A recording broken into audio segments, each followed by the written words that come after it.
Good morning બાળકો. Good morning sir. ક્યાં પહોંચ્યા હતા? કયું પ્રકરણ ચાલતું હતું? પાછળ લખેલું જ છે દશાંશ સંખ્યાઓ પ્રકરણ 8. એમાં ક્યાં પહોંચ્યા હતા? કયો હાલો, કોને યાદ છે? કાલે તમે બધા આવ્યા હતા. કાલે આપણે દાખલા ગણ્યા હતા ને? કેટલા ગણ્યા હતા? ઘણા એમ નહીં, 1 2 3 5 10 એ રીતે એમ કયો. તો આપણે પહેલો દાખલો આખો ગણ્યો તો ભાઈ. આજે આપણે જોઈશું બીજો દાખલો. કયો જોઈશું? બીજો દાખલો. ચલો રકમ વાંચો. કોણ વાંચશે? કોઈ પણ એક વ્યક્તિ રકમ વાંચો.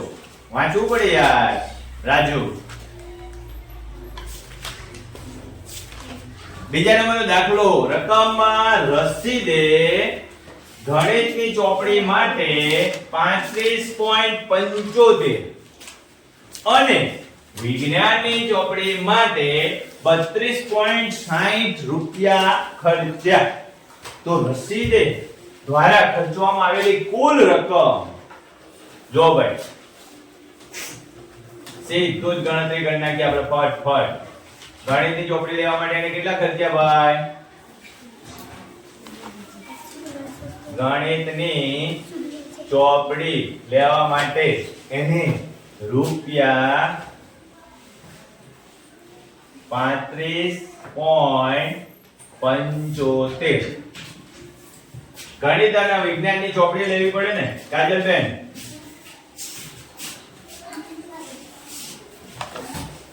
વિજ્ઞાનની ચોપડી લેવા માટે કેટલા રૂપિયા ખર્ચ્યા એને? બંનેની થોડી થોડી કિંમતમાં ફેરફાર હોય એટલે 32.60. કુલ રકમ ભાઈ, કુલ રકમ, કુલ રકમ. તમને એવું થાય કે આવી રીતે રકમ આપેલી છે તેનો દાખલો કેમ ગણીશું? તો તમે રકમ વાંચતા જવાનો, જે જે વસ્તુ લખવાની હોય એ તમારે નીચે ટાંકતા જવાનું, પછી નક્કી કરવાનું કે ભાઈ કુલ રકમ શોધવાની છે. હેતલ તો શું કરીશું? આ બંનેનું શું કરવું પડશે? કોણ કહેશે? રાજુ બોલ. તું બોલ્યો, જોરથી બોલી જા. શેખર શું કરશું આ બંનેનું ભાઈ? હા, શું કરીશું? સરવાળો. તો નિશાની મૂકી દો સરવાળાની, તો જ કુલ બને ને ભાઈ. સરવાળાની નિશાની મૂકશો તો જ કુલ બનશે ને. હવે 5 માં 0 ઉમેરો, કેટલા વધે ભાઈ? 5 + 0 કેટલા થાય? 5. 7 + 6 કેટલા થાય કાજલ? 7 + 6. હા બોલો, જોરથી બોલો. 13. એકડો ક્યાં જશે? પાંચડાના માથા ઉપર. 5 ને 2 7, 7 ને 1 8. બરોબર. હવે 3 ને 3 6. પોઈન્ટ ક્યાં મૂકશું? પોઈન્ટ અહીં છે 2 આંકડા પછી, 2 આંકડા પછી, તો અહીંયા પણ 2 આંકડા પછી. બરોબર. તો રસીદે કુલ કેટલા રૂપિયાને કુલ રકમ ખર્ચી? તો કે 68 રૂપિયા 35 પૈસા. તો લખવાનું રસીદે કુલ રૂપિયા પહેલા લખવું પડશે ને. રૂપિયા 68.35 પૈસા ખર્ચ્યા. રકમ ઓકે, પડી ખબર? દાખલો. દાખલા નંબર 3. શેખર રકમ વાંચો. રાધિકાની માતાએ તેને રૂપિયા 10.50 અને તેના પિતાએ તેને રૂપિયા 15.80 આપ્યા. તો રાધિકાના માતા પિતા દ્વારા રાધિકાને આપવામાં આવેલ કુલ રકમ શોધો. કુલ કે એટલે શું કરવાનું? હા બોલો, શરમાવાનું નહીં ભાઈ, જોરથી બોલવાનું. માતાએ કેટલા રૂપિયા આપ્યા ભાઈ? માતા દ્વારા એને 10.50 50 પૈસા મળ્યા. પિતા દ્વારા કેટલા મળ્યા ભાઈ એમને? 15.80. શું કરીશું? કુલ રકમ મેળવવા માટે શું કરવું પડે ભાઈ? સરવાળો. તો કરો સરવાળો. 0 8 ને 5 13 વધી 1 5 ને 1 6 1 ને 1 2. તેની જોડે કુલ રકમ કેટલી થઈ? તો લખવાનું અહીંયા રાધિકા ની પાસે કુલ રૂપિયા 26.30 થાય. બરોબર? તો કુલ કેટલા રૂપિયા થાય? 26.30 રૂપિયા થાય. ચોથા દાખલાની રકમમાં શું લખેલું છે? કોને વાંચતા આવડે છે? વાંચતા બધાને આવડે છે. આવે છે સરમ. નસરીને 3 મીટર 20 સેન્ટીમીટર કાપડ તેના શર્ટ માટે અને 2 મીટર 5 સેન્ટીમીટર કાપડ તેના પેન્ટ માટે ખરીદ્યું. તો ખરીદવામાં આવેલ કુલ કાપડની લંબાઈ. જો ભાઈ શર્ટ માટે કેટલું ખરીદ્યું છે? 3 મીટર અને 20 સેન્ટીમીટર. સેન્ટીમીટર લખવાની કઈ જરૂર નથી. 3.20 મીટર. અને પેન્ટ માટે તો કે 2 મીટર અને 5 સેન્ટીમીટર. 5 સેન્ટીમીટર કીધું છે ને એટલે આગળ 0 મૂકવો પડશે. કુલ કાપડ તો હું નીચે લખું છું કુલ કાપડ. કુલ કાપડ કરવાનું છે એટલા માટે શું કરવું પડશે? સરવાળો. ચલો કરો સરવાળો. તો કે 5 અહીંયા 2 અને 3 ને 2 5. કેટલું આવ્યું કુલ કાપડ? આટલું આવ્યું. તો નસરીએ કુલ 5 મીટર 25 સેન્ટીમીટર કાપડ લીધું અથવા ખરીદવામાં આવ્યું. ખરીદ્યું લખી નાખો આપણે સીધું. ખરીદ્યું. ઓકે. પાંચમા નંબરનો રકમ શું કહે છે? પાંચમા નંબરની રકમ વાંચો. નરેશ 2 કિલોમીટર 35 મીટર સવારે અને 1 કિલોમીટર 7 મીટર સાંજે ચાલ્યો. તો નરેશ કુલ કેટલું ચાલ્યો? તો ચાલો સવારે કેટલું ચાલે ભાઈ? 2 કિલોમીટર અને 35 મીટર. બરોબર? અને સાંજે કેટલું ચાલે છે ભાઈ? ચાલ જ કરે છે.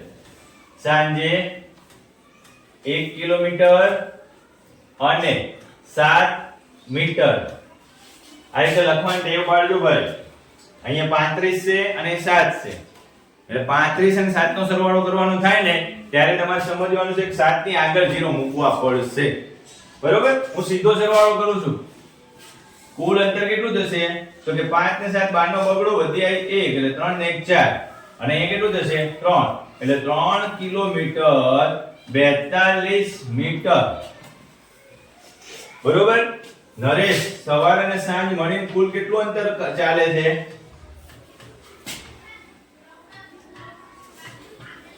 તો કે 3 કિલોમીટર 42 મીટર ચાલે છે.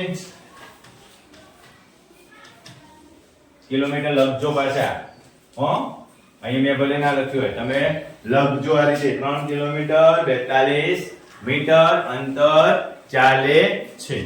નંબર 6. કોઈ એક જણો તો વાંચો લે. રકમ સુનીતાએ તેની શાળા સુધી પહોંચવા 15 કિલોમીટર 268 મીટર બસ દ્વારા. જો ભાઈ લખો.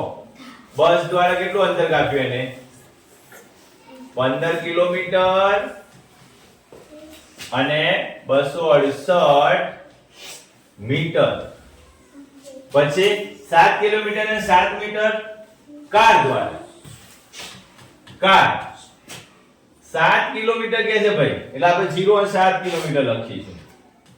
અને 7 મીટર કે છે તો 007 મીટર લખવું પડશે, કારણ કે ઉપર 3 આંકડા અને 2 આંકડા છે, તેની સાથે મેચિંગ થાય એ રીતે આંકડા લખશું. હવે 500 મીટર ચાલી ને ભાઈ, પાછી ચાલી પણ છે થોડું.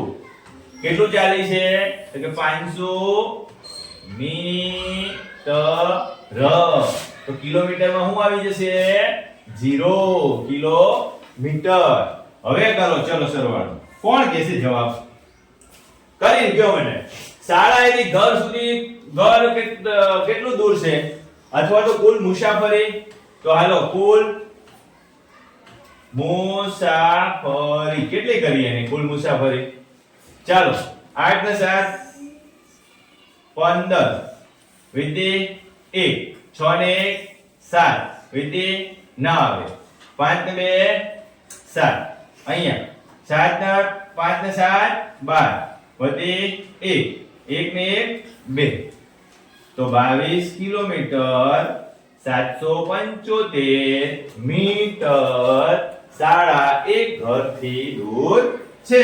અથવા તો લખો અહીંયા સુનીતા ની શાળા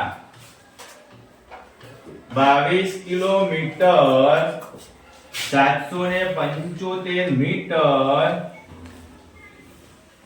ઘરથી દૂર છે. કે ના સમજાય ત્યાં કહેજો ભાઈ, સરવાળો જ છે. ચાલો આગળ હજી એક દાખલો છે, 7મો દાખલો. 7મા દાખલામાં શું કે છે? રવિએ 5 કિલોગ્રામ 400 ગ્રામ ચોખા 5 કિલોગ્રામ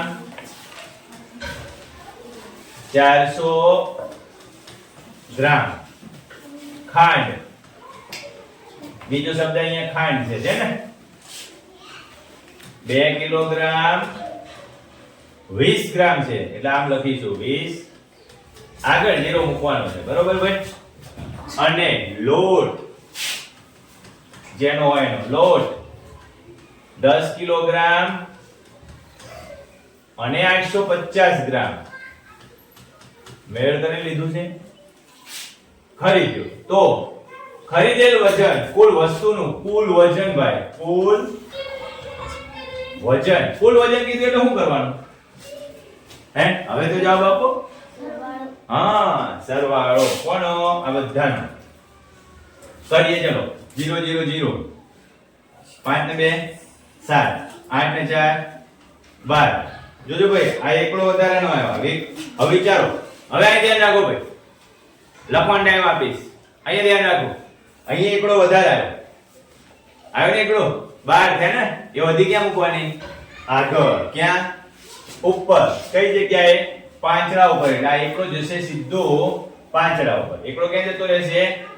પાંચડા ઉપર. એટલે 5 ને 6 7 8 8 અને આ 1 18 કિલોગ્રામ 270 ગ્રામ. બરોબર? આ લખી નાખો. રવિએ વસ્તુઓનું ખરીદેલ વસ્તુઓનું કુલ વજન